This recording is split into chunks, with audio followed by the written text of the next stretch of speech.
하나님 말씀 보시겠습니다.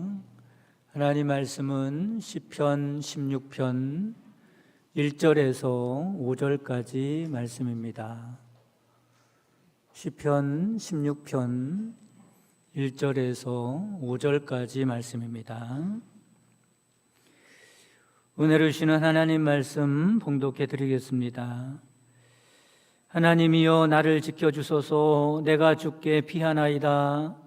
내가 여호와께 아뢰되 주는 나의 주님이시오니 주밖에는 나의 복이 없다 하였나이다. 땅에 있는 성도들은 존귀한 자들이니 나의 모든 즐거움이 그들에게 있도다. 다른 신에게 예물을 드리는 자는 괴로움이 더할 것이라. 나는 그들이 드리는 피에 전제를 드리지 아니하며 내 입술로 그 이름도 부르지 아니하리로다. 여호와는 나의 산업과 나의 잔의 소득이시니 나의 분깃을 지키시나이다. 아멘. 할렐루야. 이 시간에는 성도의 가치라는 제목으로 말씀을 나누도록 하겠습니다. 고대 인도에 나는 얼마나 가치 있는 사람일까라고 하는 것에 대해서 궁금증을 갖고 있는 사람이 있었습니다. 그래서 그 사람이 나라에서 가장 현명하다고 하는 지혜자를 찾아가서 자신이 얼마나 가치 있는 사람인지 물어봤어요. 그러자 그 현자는 그 사람에게 서랍을 열어서 보석 하나를 꺼내주면서 이렇게 말합니다. 이 보석을 가지고 시당청에 돌아다니면서 값을 물어보라는 겁니다. 가격만 물어보고 아무리 높은 가격을 불러도 절대로 팔면 안 되고 그냥 가격만 물어보고 그리고 돌아오라는 겁니다. 현자의 말대로 그 사람은 시장통에 돌아다니면서 만나는 상인들에게 보석의 값을 물어봤어요. 그랬더니 과일 장수는 사과를 몇 개 줄 것이라고 말했습니다. 옷감 장수는 비단을 조금 끊어주겠다고 말했어요.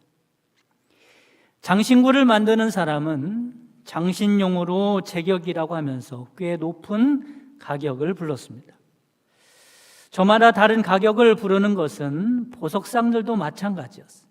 어떤 보석상은 별 볼 일 없는 보석이라고 하면서 헐값에 팔라고 합니다. 어떤 보석상은 훌륭한 보석이라고 하면서 많은 돈을 주겠다고 말하죠. 그 사람은 현자에게 다시 돌아와 있었던 일에 대해서 이야기를 해주었습니다. 그제서야 현자는 이런 말을 합니다. 사람의 가치도 이 보석과 같습니다. 당신의 가치는 당신 스스로가 정하는 것입니다. 라고 말을 해 주었다는 겁니다. 여러분, 그렇습니다. 우리 자신의 가치는 누가 정해주는 게 아니에요. 또 누구에 의해서 나의 가치가 달라지는 것도 아닙니다. 외적인 환경이나 조건에 따라서 결정되는 것도 아니죠. 나의 가치는 누가 정해요? 내가 정하는 겁니다. 스스로 가치 있게 여기는 사람은 가치 있는 사람인 거예요. 스스로 가치 없다고 생각하는 사람은 가치 없는 겁니다. 그리고 중요한 것은 자신이 정한 가치는 그 사람의 삶을 결정한다는 것은 더 중요하죠. 내 인생이 가치 있다고 생각하는 사람은 가치 있는 삶을 살게 될 것입니다. 반대로 내 인생이 가치 없다고 생각하는 사람은 가치 없는 삶을 살 수밖에 없습니다. 그러니 자신을 가치 있게 여기는 것이 얼마나 중요한지 모릅니다. 여러분 자신을 아주 가치 있게 여기시기를 바랍니다. 아주 존귀하게 여기시기를 바랍니다. 그런데 여러분, 자신의 가치를 정할 때 중요한 사실이 하나 있습니다. 그게 뭐냐면 우리를 만드신 분이 누구인지 알아야 한다라고 하는 거죠. 여러분, 분명한 것은 하나님을 알지 못하면 나의 가치를 알 수 없다는 것입니다. 아니, 아무런 가치 없는 존재가 되고 만다는 거죠. 예를 들면 이런 것입니다. 여기에 발명품이 하나 있다고 생각을 해보세요. 누군가 발명한 발명품이 여기 있습니다. 그러면 이 발명품의 가치는 어떻게 매겨져야 할까? 누가 알 수 있어요? 이것을 발명한 사람이 이 발명품의 가치를 아는 거예요. 왜냐하면 발명한 사람이 그 물건의 용도를 알고 있고 그 물건의 기능도 알고 있고 그 물건을 만든 목적도 알고 있기 때문에 그렇습니다. 만약에 발명한 사람이 아니면 그 물건의 가치는 알 길이 없는 거예요. 이게 왜 만들었을까? 무엇을 왜 만들었을까? 어떻게 쓰는 것일까? 아무것도 모른다면 이 발명품의 가치는 없는 거죠. 마찬가지로 사람은 하나님을 만나기 전까지는 자신의 가치를 알 수 없습니다. 전혀 알 수 없어요.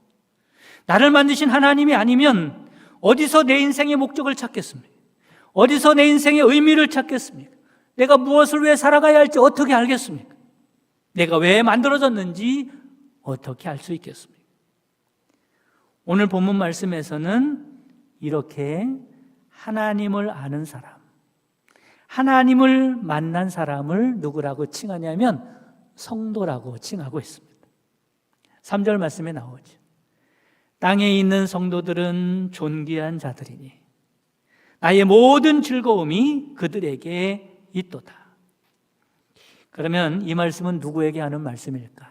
여러분, 저와 여러분에게 하는 말씀인 줄 믿으시기를 바랍니다. 땅에 있는 성도들은 존귀한 자들이니 나의 모든 즐거움이 그들에게 있도다. 근데 여러분, 오늘 말씀에 의하면 우리가 성도라고 하는 신분을 가진 사람이라면, 하나님을 만난 사람이라면, 하나님의 사람이 됐다면 존귀한 사람이요 가치 있는 사람이라는 것을 알으라는 겁니다. 여러분, 오늘 말씀 가운데 있는 이 말씀을 깨달으시고 나의 가치를 알고 살아갈 수 있기를 주님의 이름으로 축복합니다. 그래서 우리가 무엇 때문에 존귀한 가치가 있는 사람일까라고 하는 거죠. 오늘 말씀을 통해서 알아보도록 하겠습니다. 첫째는 하나님을 피난처로 삼아 하나님의 보호를 받는 사람이기 때문에 존귀한 사람들인 줄 믿으시기를 바랍니다. 내가 하나님의 보호를 받고 살아가는 사람들이기 때문에 존귀한 사람이에요. 1절에 그런 말씀이 나오죠. 하나님이여 나를 지켜주소서. 내가 주께 피하나이다. 다윗은 지금 하나님께 자신을 살려달라고 탄원하고 있는 겁니다. 그러니까 이렇게 탄원하는 거죠. 하나님, 나를 살려 주옵소서. 내가 지금 죽게 되었습니다. 지금 나의 생명이 위태롭습니다. 하나님 저를 도와 주옵소서. 내가 주님께 피하나이다. 여러분, 피난을 언제 가죠? 나라가 평안하고 살기 좋을 때는 피난 가지 않습니다. 나라에 전쟁이 나거나 난리가 나거나 살기 너무 힘들 때 피난 가는 거죠. 그런데 우리의 인생은 어떻습니까? 성경에 의하면 원래 우리의 인생은 위험하고 위태롭고 힘들고 저주받은 인생이라고 말씀합니다. 왜 그렇습니까? 어떤 문제 때문에 그렇습니까? 죄의 문제 때문에, 마귀의 문제 때문에, 영원한 멸망의 문제 때문에 그렇다고 말씀합니다. 그런데 성도가 어떤 사람들입니까? 이런 모든 영적인 문제를 해결받은 사람들임을 믿으시기를 바랍니다. 어떻게 해결받았습니까? 누구에게 피했어요? 하나님께 피했기 때문에 그렇습니다. 이 영적인 문제를 해결할 수 있는 분은 하나님밖에 없는데 그 하나뿐인 피난처를 발견했고 그 피난처가 되시는 하나님께 나의 몸을 피한 것입니다. 여러분, 그러니 얼마나 큰 복을 받은 사람들입니까? 저와 여러분들이 피난처를 찾았고 그 하나님께 피난한 큰 복을 받은 사람들임을 믿으시기를 바랍니다.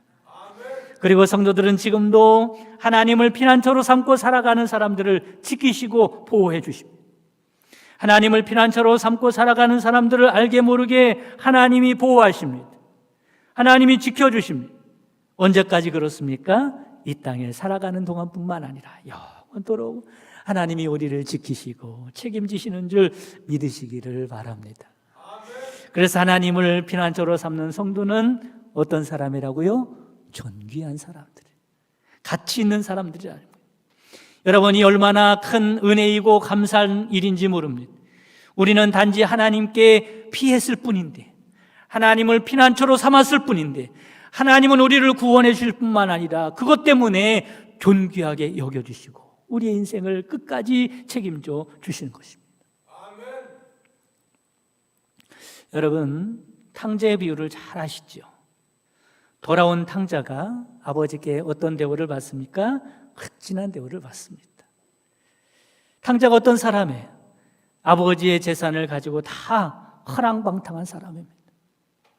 살아계신 아버지를 죽은 셈 치고 떠난 불효자식 중에 불효자식. 뭐가 이쁘다고 제일 좋은 옷을 입히고 손에 가락지를 끼우고 발에 신을 신기고 거기다가 살진 송아지를 잡아서 동네 잔치를 벌여 주었습니까? 이유가 뭐지요? 책망을 받을 만한데, 아들이 아니라 종으로 취급해도 당연한데, 혹은 쫓아낸다고 해도 아무도 뭘 할 사람이 없을 텐데, 뭐 때문에 아들로 그렇게 극진히 대접하게 됩니까? 뭐 때문에 최고의 대우를 해줍니까? 이유는 딱 한 가지죠. 뭐 때문에 그래요? 돌아왔기 때문에. 아버지를 피난처로 삼았기 때문에 그런 것입니다. 얼마나 복된 일입니까? 아버지를 피난처로 삼았더니 피난처가 되어 주시는 것뿐만 아니라 최고의 대우를 받는 사람이 된 것입니다. 여러분이 탕자가 누구예요? 바로 저와 여러분인 줄 믿으시기를 바랍니다. 그래서 복된 사람인 거예요. 우리가 하나님을 피난처로 삼았더니 가장 존귀한 자로 하나님께서 우리를 대우해 주시는 것입니다. 여러분, 그렇습니다. 하나님을 피난처로 삼는 자는 존귀한 사람들임을 믿으시기를 바랍니다. 두 번째, 성도는 하나님에게 복을 찾는 사람들이기 때문에 존귀한 사람들입니다. 2절 말씀에 나오죠. 내가 여호와께 아뢰되 주는 나의 주님이시오니 주밖에는 나의 복이 없다 하였나이다. 아멘. 여러분, 하나님이 복의 근원인 줄 믿으시기를 바랍니다. 아멘. 복의 근원이라는 말은 하나님에게 복의 열쇠가 있다는 거예요. 여러분, 열쇠가 없으면요, 그 안에 있는 것을 하나도 내 것으로 만들 수 없습니다. 그런데 그 복의 근원이 누구라고요? 하나님이라고요. 여러분, 하나님이 없이는, 하나님이 아니면 그 어디에서도 무엇을 한다고 할지라도 행복할 수가 없는 거죠. 그래서 우리는 이렇게 찬송을 합니다. 주 예수보다도 귀한 것은 없네. 이 세상 부귀와 바꿀 수 없네. 영죽을 내 대신 돌아가신 그 놀라운 사랑 잊지 못해. 주 예수보다도 귀한 것은 없네. 이 세상 명예와 바꿀 수 없네. 이전에 즐기던 세상 일도 주 사랑하는 마음 뺏지 못해.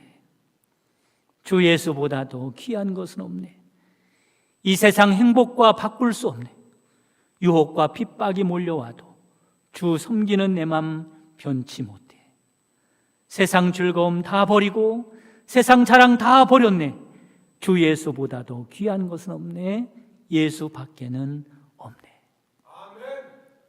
그런데 여러분, 주 예수보다도 귀한 것은 없네. 예수 밖에는 없네. 맞아요? 여러분에게 예수님밖에 없어요? 예수님보다 귀한 분이 없나요? 힘차게 찬송은 부르지만 한편으로는 신앙 양심상 가책을 느낄 때가 많습니다. 왜냐하면 그렇지 않을 때가 너무 많기 때문에. 세상에 예수님보다 더 귀하고 더 보배롭고 더 중요한 일이 많다고 여길 때가 얼마나 많이 있습니까? 주밖에 나의 복이 없다, 그렇게 말할 자신이 없을 때가 많아요. 그러니까 여러분, 너무 좌절하거나 자책하지 마시기 바랍니다. 왜냐하면 우리는 연약하기 때문에 보이는 세상의 유혹에 넘어갈 때가 많이 있는 거예요. 그리고 이런 고백을 해야겠다고 너무나 몸부림치지 마시기 바랍니다. 그렇다고 억지로 되는 것은 아니기 때문에 그래요. 그럼 어떻게 하나님밖에 나의 복이 없다고 진실로 고백할 수 있을까? 다윗이요, 그 답을 가르쳐주고 있습니다. 8절 말씀에 보면 내가 여호와를 항상 내 앞에 모시며 그가 나의 오른쪽에 계심으로 내가 흔들리지 아니하리로다. 여러분, 우리가 할 수 있는 일이 있는데 그게 뭐냐면 여호와 하나님을 항상 내 앞에 모시는 일입니다. 주님과 함께 살아가는 일입니다. 그러면 자연스럽게 알게 될 것입니다. 하나님만이 나의 복이라는 것을 알게 될 것입니다. 그리고 이렇게 고백할 수 있겠지요. 주밖에 나의 복이 없나이다. 세 번째, 성도는 자신뿐만 아니라 다른 성도를 귀하게 여기기 때문에 존귀한 사람입니다. 3절 말씀에 보면 땅에 있는 성도들은 존귀한 자들이니 나의 모든 즐거움이 그들에게 있도다. 다윗은 자신만 존귀한 사람이라고 말하지 않습니다. 왕인 자신은 존귀한 사람이고 권력이나 재물이 없는 일반 평민들은 존귀하지 않다고 말하지 않습니다. 다윗은 하나님 앞에서 모든 성도가 다 존귀한 사람들이라고 말하고 있어요. 정확하게 말씀을 드리면 모든 성도가 다 하나님 앞에서 존귀하기 때문에 자신도 그 성도들을 존귀하게 여기고 그 성도들과 함께 더불어 기쁘고 즐거워한다는 말을 하고 있는 것입니다. 여러분, 그렇습니다. 성도는 내가 존귀하면 다른 성도도 존귀한 줄 아는 사람이 성도입니다. 내가 어떻게 하나님께 존귀하게 여김받는 사람이 되었습니까? 내가 잘나서 그랬습니까? 내가 다른 사람보다 의롭고 선해서 그런가요? 내가 특별해서 그런가요? 아닙니다. 모든 것이 하나님의 은혜인 줄 믿으시기를 바랍니다. 그러니 교만하지 마시고 다른 사람을 존귀하게 여길 줄 아는 여러분 되시기를 간절히 바랍니다. 여러분, 다른 사람들이 왜 존귀합니까? 여러 가지 이유가 있겠지만 대표적으로 말씀드리면 예수님께서 그 성도를 위해서도 십자가를 지셨다는 사실을 잊지 마시기 바랍니다. 내가 구원받고 성도가 되어서 존귀한 사람이 된 것처럼 다른 성도들도 똑같이 귀한 존재들입니다. 어떤 여자가 어느 날 골프장에 가서 골프를 치는데 그만 골프공이 붕 떠서 나르더니 숲속에 떨어지고 말았습니다. 공을 찾아서 숲으로 들어가게 됐어요. 그랬더니 뭘 발견했냐면 덫에 걸린 개구리를 발견하게 되었습니다. 덫에 걸려가지고 죽어가면서 이 여자를 보고 말합니다. 나를 여기서 빠져나가게 도와주면 소원 3가지를 들어주겠다는 거예요. 이 말을 듣고 이 여자는 기뻐했습니다. 귀가 솔깃 됐겠죠. 그래서 개구리를 놓아주었어요. 그러자 그 개구리가 갑자기 뻥 하는 소리와 함께 요정으로 변하게 됩니다. 그 요정이 이렇게 말하는 거예요. 약속대로 소원을 들어주겠습니다. 이렇게 말하면서 조건이 있다는 거예요. 그 조건이 뭐냐면 당신이 무엇을 원하든지 들어주겠지만 당신의 남편이 당신이 받은 것보다 10배를 받게 된다는 말을 해주는 거예요.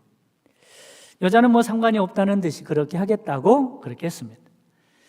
요정이 첫 번째 소원이 뭐냐고 물어봤어요. 여자는 첫 번째 소원이 세계에서 제일 가는 미인이 되고 싶다는 게 첫 번째 소원입니다. 얼마나 좋아요, 그렇죠? 여성분들은 미인이 되는 게 얼마나 이렇게 원하는 것입니까? 그래서 미인이 되는 것을 소원했는데 요정이 이렇게 말하는 거예요. 만약에 당신이 미인이 된다면 당신 남편은 세계 제일의 미남이 돼서 많은 여자들의 동경의 대상이 될 것이고 그렇게 되면 위험하지 않겠냐 이렇게 물어봤어요. 그런데 여자는 웬일인지 괜찮다는 겁니다. 그래서 그 여자는 세계 제일의 미인이 되죠. 요정은 두 번째 소원이 뭐냐고 물어봤습니다. 여자의 두 번째 소원은 세계에서 가장 돈이 많은 여자가 되는 거라고 말했어요. 그래서 요정이 또 이렇게 걱정하면서 말합니다. 당신이 돈 많은 부자가 되는 것이 좋지만 당신 남편은 당신보다 돈이 10배나 많아지게 될 텐데 그럼 생각해 보라는 거예요. 세계에서 최고 미남이지요, 돈이 많죠. 그러면 돌아다니면서 별의별 짓을 다 할 텐데 그래도 괜찮겠냐고 물어봤어요. 그런데 그 여자는 그래도 괜찮다고 말을 합니다. 요정은 이제 마지막 소원에 대해서 말해보라고 했어요. 그러자 그 여자는 신박한 소원을 말합니다. 이런 말을 하는 거예요. 나를 지금 이 시간에 1분 동안 심장마비가 왔다가 정상으로 돌아가게 좀 해달라는 겁니다. 그게 마지막 소원이라는 거예요. 여러분 생각을 해보세요. 심장이 멎으면요 1분 후면 다시 돌아올 수 있어요. 근데 남편은 몇 분 동안 멎게 돼요? 10분 동안 멎게 돼요. 10분 동안 멎게 되면 다시는 돌아오지 못해요. 참 이기적이고 그죠? 사악한 여자입니다. 자신은 행복하기를 원하면서도 다른 사람은 불행하기를 바라는 사람이죠. 여러분, 그러나 이렇게 악한 사람은 행복이 없습니다. 이기적이고 악한 사람을 부러워하지 마시기 바랍니다. 그 사람들이 형통한다고 할지라도 부러워하지 마세요.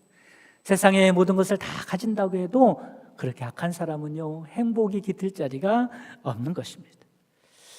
여러분, 행복은 언제 찾아옵니까? 내 주위 사람들이 행복할 때 나에게도 행복이 찾아온다는 사실을 기억하시기를 바랍니다. 유명한 한 정신분석학자가 건강한 정신 상태에 대해서 말했습니다. 정신이 건강하면서 행복한 사람은 누구일까? 이렇게 말하면서 두 가지를 말했다 그래요. 첫째는 뭐냐면 다른 사람이 뭐라고 하건 자신의 정체성이 분명한 사람이 행복하답니다. 정신적으로 건강하다는 거죠. 자신이 어떤 존재인지를 잘 아는 사람, 그런 사람이 건강하다는 겁니다. 여러분 지금까지 말씀드린 게 누구예요? 성도들이 그런 사람들인 줄 믿으시기를 바랍니다. 하나님을 만나야 내가 누군지 알 수 있어요.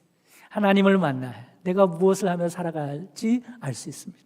자기의 정체성을 분명히 아는 사람입니다. 두 번째는 어떤 사람이 행복한가? 이렇게 말합니다. 다른 사람이 행복하기를 바라는 사람이 행복하다는 겁니다. 여러분, 다른 사람이 행복하기를 바라는 사람이 건강한 사람이고 그 사람이 행복하게 된다는 거예요. 성도는 하나님께 존귀 여김받고 풍성한 은혜를 받는 사람들입니다. 그것도 어떤 은혜를 받았습니까? 헤아릴 수 없는 은혜를 받은 사람들입니다. 그렇기 때문에 성도들은 다른 사람도 귀하게 여기고 서로 행복하게 살기를 바라는 마음으로 은혜를 나누며 살아가는 사람들이 성도들이다라고 하는 것입니다. 마지막으로 성도는 세상의 헛된 것에 마음을 뺏기지 않기 때문에 존귀한 사람들입니다. 4절 말씀에 보면 다른 신에게 예물을 드리는 자는 괴로움이 더할 것이라. 나는 그들이 드리는 피의 전제를 드리지 아니하며 내 입술로 그 이름도 부르지 아니하리로다 말씀합니다. 다윗은 어떤 경우라도 우상에게 제물을 드리거나 우상을 섬기는 일을 하지 않겠노라 다짐하고 있습니다. 왜 그렇습니까? 우상을 숭배하는 일은 헛된 일이고 불행하게 하는 일이고 괴롭게 하는 일이고 멸망길로 가는 길이기 때문에 그렇습니다. 그럼 우상이라는 것이 무엇일까? 우상은 이런 것입니다. 하나님께서 인간에게 선물로 주신 것들, 인간이 행복하게 살아가라고 선물로 주신 것들이 많이 있지 않습니까? 자녀도 있을 수 있고 물질도 있을 수 있고 여러 가지가 있을 텐데, 그런데 그 선물로 준 것인데 그것을 하나님보다 더 귀하게 여기는 것이 우상입니다. 여러분, 성도가 왜 존귀한 사람들입니까? 성도들은 하나님을 하나님으로 알아보기 때문에 존귀한 사람들임을 믿으시기를 바랍니다. 성도는 하나님을 하나님으로 알아보기 때문에 세상의 그 무엇에도 마음을 뺏기지 않습니다. 하나님께만 마음을 다하는 사람들입니다. 하나님은 이런 사람들을 존귀하게 여기시는 줄 믿으시기를 바랍니다. 신명기 6장 5절 말씀하면 너는 마음을 다하고 뜻을 다하고 힘을 다하여 내 하나님 여호와를 사랑하라. 거기가 우리의 자리입니다. 그것이 우리가 해야 할 일입니다. 사무엘상 2장 30절 말씀하면 이스라엘의 하나님 나 여호와가 말하노라. 나를 존중히 여기는 자를 내가 존중히 여기고 나를 멸시하는 자를 내가 경멸하리라. 여러분, 세상 우상 섬기지 마시고 하나님을 잘 섬기고 하나님을 귀하게 여기고 살아갈 수 있는 여러분 되시기를 간절히 바랍니다. 사랑하는 성도 여러분, 성도라 불리는 우리가 얼마나 존귀하고 가치 있는 사람들임을 깨달으시기를 바랍니다. 하나님을 피난처로 삼은 성도, 하나님께 복을 구하는 성도, 다른 성도를 귀하게 여기는 성도, 세상의 헛된 것에 마음을 뺏기지 않고 하나님을 사랑하는 성도가 되소서. 최고의 가치 있는 삶을 살아가는 여러분 되시기를 주님의 이름으로 축복합니다. 사랑하는 자들을 부르시오. 하나님의 자녀 삼으시고 축복하시는 하나님, 오늘 이 시간 사랑하는 배, 대성, 형제를 주님의 몸된 제단으로 부르시니 감사드립니다. 예수 그리스도를 믿고 살겠다고 결심하고 등록했습니다. 하나님, 그 인생을 축복하여 주옵소서. 지금까지는 혼자 살았지만 이제 하나님이 함께하는 인생임을 알고 주님과 늘 동행하는 삶을 살게 하여 주시옵소서. 하나님께서 인생의 목자가 되어주셔서 광야 같은 세상에 살아가는 동안에 푸른 초장과 실만한 물가로 인도하여 주시고 영육이 부족없는 복된 삶을 살아갈 수 있도록 축복해 주시옵소서. 지금은 우리 주 예수 그리스도의 구속의 은총과 하나님의 크신 사랑하심과 성령님의 내주교통 충만 역사하심이 가치 있고 존귀하게 주님과 늘 동행하고 살기 원하는 모든 성도들 머리머리 위에와 그 가정과 사랑하는 자손들과 그 손으로 하는 모든 사업 위에 지금부터 영원까지 함께 하시기를 주님의 이름으로 축원하옵나이다. 아멘.